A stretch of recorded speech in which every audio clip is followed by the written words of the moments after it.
जय हिंद बच्चों, स्वागत है अपने इस YouTube चैनल में। बच्चों, आज की इस वीडियो में हम कक्षा 12 के विद्यार्थियों के लिए शिक्षा शास्त्र का जो है मॉडल पेपर लेकर आए हैं, जो 2025 बोर्ड एग्जाम के लिए मोस्ट इम्पॉर्टेंट रहेगा।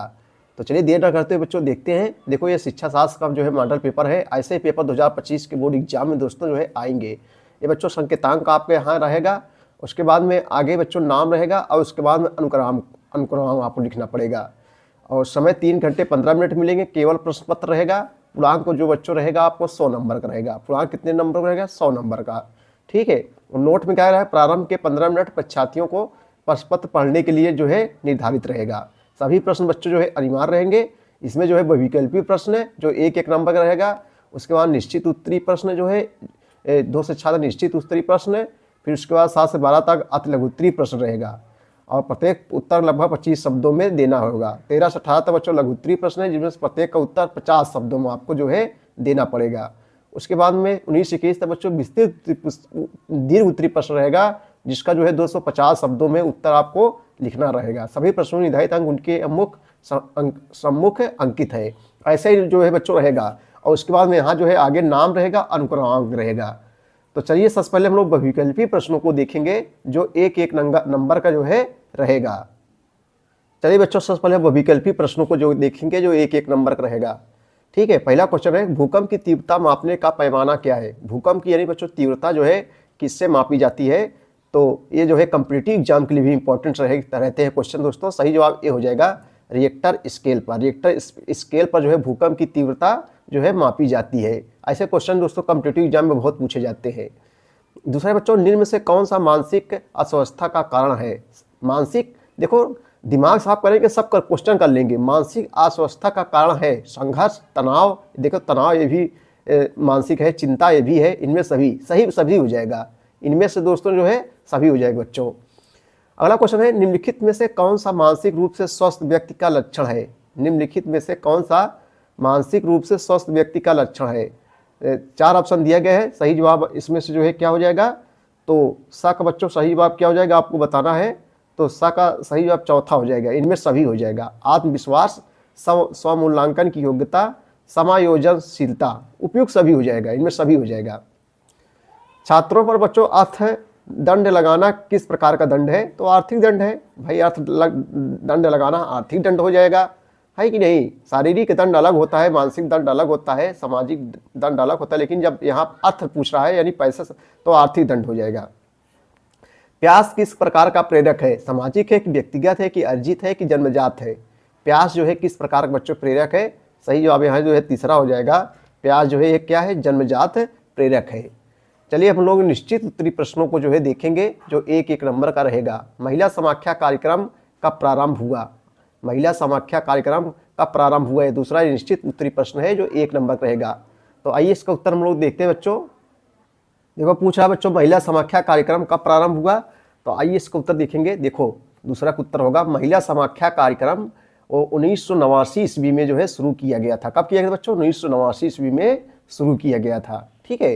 अगला क्वेश्चन है, देखेंगे तीसरा क्वेश्चन, मैकडूगल ने कितनी जो है मूल प्रवृत्तियां बताई हैं? मैकडूगल ने जो है कितनी मूल प्रवृत्तियां बताई हैं? तो आइए इसको उत्तर देखेंगे। तीसरा का उत्तर हम लोग देखेंगे। देखो मैकडूगल ने के अनुसार जो है मूल प्रवृत्तियों की संख्या जो है कितनी है? 14 है। कितनी है बच्चों? मैकडूगल के अनुसार जो है मूल प्रवृत्तियों की संख्या जो है 14 है। चौथा क्वेश्चन है कि सूझ द्वारा जो है अधिगम सिद्धांत के प्रतिपादक कौन थे? सूझ द्वारा जो है अधिगम सिद्धांत के प्रतिपादक जो है कौन थे?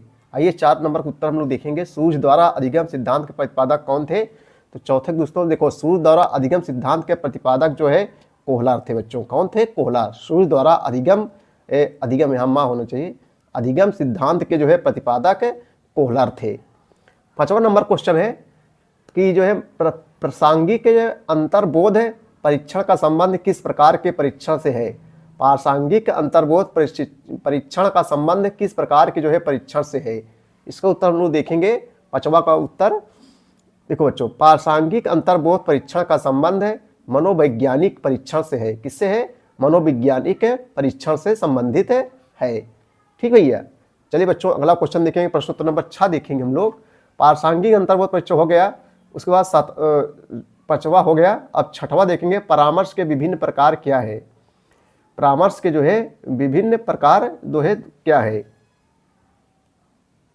परामर्श के विभिन्न प्रकार क्या है। आइए इसका उत्तर हम लोग देखेंगे, परामर्श के विभिन्न प्रकार क्या है। देखो परामर्श के विभिन्न प्रकार जो है निम्नलिखित है।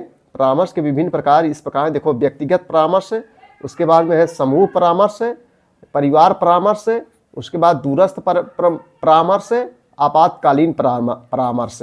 ये जो है परामर्श के विभिन्न प्रकार है बच्चों। ऐसे हम लोग को लिखेंगे कि परामर्श के जो निम्न विभिन्न प्रकार निम्न है, व्यक्तिगत परामर्श, समूह परामर्श, परिवार परामर्श, दूरस्थ परामर्श, आपातकालीन जो है परामर्श।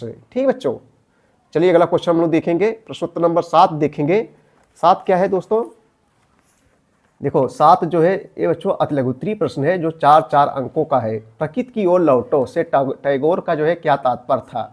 प्रकृति की ओर लौटो से टैगोर का जो है दोस्तों क्या तात्पर्य था। आइए इसका उत्तर देखेंगे, मोस्ट इंपॉर्टेंट है 2025 के लिए। तो 7 का उत्तर हम लोग देखेंगे बच्चों। देखो प्रकृति की ओर लौटो से टैगोर का तात्पर्य है कि पर्यावरण से दूर होने के बजाय पर्यावरण संरक्षण से है। प्रकृति की ओर लौटो से टैगोर का तात्पर्य है कि पर्यावरण से दूर होने के बजाय पर्यावरण संरक्षण से है। अगला क्वेश्चन देखिए 8वां नंबर है, पर्यावरण शिक्षा का से क्या अभिप्राय है। पर्यावरण शिक्षा से क्या अभिप्राय है दोस्तों। देखो पर्यावरण बहुत कठिन नहीं, आप अपने मन से भी लिख सकते हैं। ठीक है, पर्यावरण शिक्षा से क्या अभिप्राय है। आइए इसका उत्तर देखेंगे, 4 नंबर का है। 8वां उत्तर देखेंगे हम लोग। प्रश्न उत्तर नंबर 8 का उत्तर देखेंगे, टायसन के अनुसार पर्यावरण ही शिक्षक है और शिक्षा का कार्य उसे पर्यावरण के अनुकूल जो है बनाता है। उसके बाद में है, voting lag field out belt के अनुसार व्यक्ति जो कुछ उत्तेजनाएं अपने गर्भाधारण के समय से जो है मृत्यु पर्यंत तक जो है प्राप्त करता है, उन सब का कुल योग उन सब का जो है दोस्तों कुल योग व्यक्ति का जो है पर्यावरण होता है। व्यक्ति का जो है पर्यावरण होता है। बहुत कठिन नहीं है, आप अपने मन से लिख सकते हैं। प्रश्न नंबर 9 है, आपदा से आप क्या समझते हैं। देखो ये भी सरल है बच्चों। आपदा मतलब जैसे आफत आ जाती है बच्चों, जैसे तमाम पर्यावरण से संबंधित आपदाएं होती हैं, जैसे भूकंप आ गया, चक्रवात आ गया, बाढ़ आ गया, सब क्या है, सूखा हो, सब आपदाएं ही है। ठीक है, तो आपदा से आप क्या समझते हैं, अपने मन से भी लिख सकते हैं। आइए इसका उत्तर हम लोग देख लेते हैं, आपदा से क्या आशय है, क्या समझते हैं आप। देखो प्रश्न नंबर 9 है, आपदा से आप क्या समझते हैं। तो आपदा बच्चों किसी भी ऐसी घटना को कहते हैं जिसमें लोगों का जो है नुकसान होता है, जिसमें लोगों का नुकसान होता है। आपदा में संपत्ति के साथ साथ जान माल का जो है विनाश हो जाता है। आपदा के जान माल का जो है विनाश हो जाता है। ठीक है भैया, चलिए प्रश्न उत्तर नंबर हम लोग 10 देखेंगे, शिक्षा में अवरोधन से जो है क्या आशय है। शिक्षा में जो है अवरोधन से जो है क्या आशय है। आइए इसका उत्तर हम लोग देखते हैं, शिक्षा में अवरोधन से जो है क्या आशय है। तो 10 का उत्तर देखेंगे। देखो शिक्षा में शिक्षा के अवरोधन का आशय शिक्षा के रुकावट से है। शिक्षा के अवरोधन का आशय जो है, अवरोधन का दोस्तों जो है आशय शिक्षा के रुकावट से संबंधित है। आइए देखिए 11 क्वेश्चन देखेंगे। 11 नंबर, भारत में नारी शिक्षा के मार्ग में आने वाली किन्हीं 4 बाधाओं को जो है लिखिए। भारत में बच्चों नारी शिक्षा के मार्ग में आने वाली किन्हीं 4 बाधाओं को लिखिए। आइए प्रश्न उत्तर नंबर 11 का उत्तर हम लोग देखेंगे। देखो भारत में नारी के प्रसार शिक्षा के प्रसार में आने वाली बाधाएं निम्न प्रकार है। बच्चों आप लोग जानते हो भारत में नारी शिक्षा के प्रसार में आने वाली बाधाएं, हेडिंग डाल लेंगे। उसके बाद हम लोग लिखेंगे, देखो पहला लिखेंगे, सामाजिक रूढ़ियां और परंपराओं के कारण नारी शिक्षा का समुचित विकास हो रहा है। ठीक है, समुचित विकास हो रहा है। खा है बालिका विद्यालयों का अभाव, यानी बच्चों जो बालिका है, बालिका विद्यालयों का जो है अभाव है। उसके बाद अगला है पर्याप्त शिक्षिकाओं का जो है अभाव भी स्त्री शिक्षा के पिछड़ेपन का एक कारण है। पर्याप्त शिक्षिकाओं का जो है अभाव भी स्त्री शिक्षा के पिछड़ेपन का जो है एक कारण है। चलिए अगला क्वेश्चन देखेंगे। प्रश्न उत्तर नंबर हम लोग 12 देखेंगे, बुद्धि का द्विखंड सिद्धांत क्या है। बुद्धि का द्विखंड सिद्धांत क्या है। आइए इसका उत्तर हम लोग देखेंगे। देखो बुद्धि का द्विखंड सिद्धांत एक ऐसी सोच है जिसमें चीज़ों को या तो अच्छा या बुरा, सही या गलत, काला या सफ़ेद में देखा जाता है। या जो है त्वरित निर्णय लेने में जो है मददगार होता है।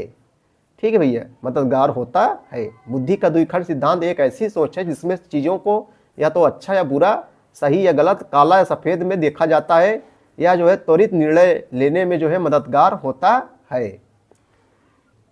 उसके बाद बच्चों लघुत्तरी प्रश्न जो 6 अंकों का है। देखो, मानसिक स्वास्थ्य विज्ञान के उद्देश्यों का वर्णन कीजिए, मानसिक स्वास्थ्य की विशेषताओं का संक्षिप्त वर्णन कीजिए, सीखने प्रभाव के नियम का स्पष्ट कीजिए, जनसंख्या शिक्षा का अर्थ स्पष्ट कीजिए, गांधी जी के शैक्षिक विचारों को प्रकाश डालिए, जल प्रदूषण किन्हीं 2 कारकों को व्याख्या कीजिए। देखो ये सरला है सब, एकदम अपने मन से लिख सकते हैं। दीर्घ उत्तरी प्रश्न एकदम सरला होते हैं बच्चे, बहुत कठिन नहीं होते हैं। आप अपने मन से लिखिए, जहाँ 2 अथवा रहे 2 में से एक। पंडित मदन मोहन मालवीय के शैक्षिक विचारों को वर्णन कीजिए। मोस्ट इंपॉर्टेंट, भारत में पर्यावरण प्रदूषण, ये वेरी इंपॉर्टेंट है, हर वर्ष पूछा जाता है। कारकों सूची बनाए तथा उनसे रोकने विभिन्न उपाय। ये अपने मन से लिखेंगे बच्चों, पूरा अंक आपको जो है मिलेगा। जहाँ भी अथवा लग जाए 2 में से 1 करना है, जहाँ भी अथवा लग जाए 2 में से 1 आपको करना है। 10 अंक आपको जो है दीर्घ उत्तरी प्रश्न में जो है मिलेंगे। ऐसे ही बच्चों 2025 बोर्ड एग्जाम में क्वेश्चन पूछे जाएंगे।